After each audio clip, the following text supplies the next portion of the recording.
noches, soy Luis Cervantes y esta noche vamos a abordar el efecto fotoeléctrico y sus aplicaciones a las células fotovoltaicas, a los sensores de luz y por último a las cámaras digitales. Demos comienzo a comenzar la exposición.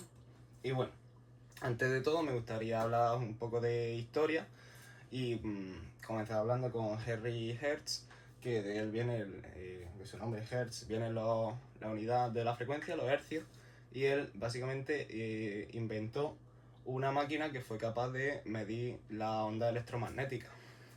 Con esta máquina de alguna manera se medía la luz, ya que la luz es una variación del campo electromagnético, es una onda electromagnética. Y bueno, en 1905 Philip Leonard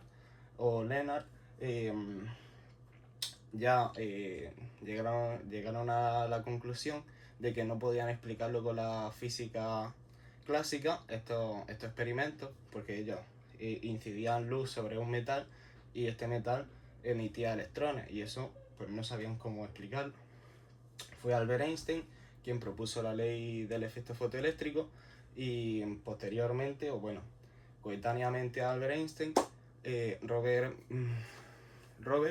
un físico estadounidense, intentó desmentirlo, sin embargo se pasó 10 años intentándolo pero no pudo.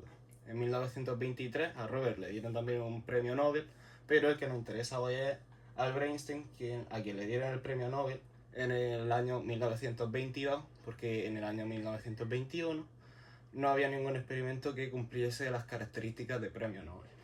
Vamos a explicar el efecto fotoeléctrico y básicamente siguiendo la ley de Planck, en la que la energía se emite en paquetes. Esto rompió completamente con el concepto que se tenía, ya que los electrones eran considerados una onda, no una partícula. A partir de Albert Einstein se estableció esta dualidad onda-partícula, muy importante, y en la que la energía cinética del fotón, es decir, de la luz, venía dada por la constante de Planck y la frecuencia del propio fotón. Y básicamente los metales, vamos a ilustrarlo con una simulación que ya hemos hecho en clase. Vamos a poner un metal con un gran trabajo de extracción, es decir, que le va a costar mucho a emitir electrones, y básicamente la energía cinética del electrón será la constante de Planck por la frecuencia del electrón.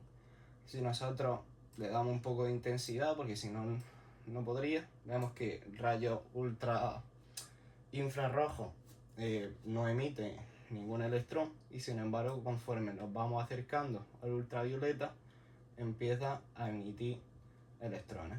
Como el platino tiene un gran trabajo de extracción, les cuesta mucho a los electrones salir. Si por ejemplo ponemos otro metal como el zinc, vemos que empiezan a salir un poquito más.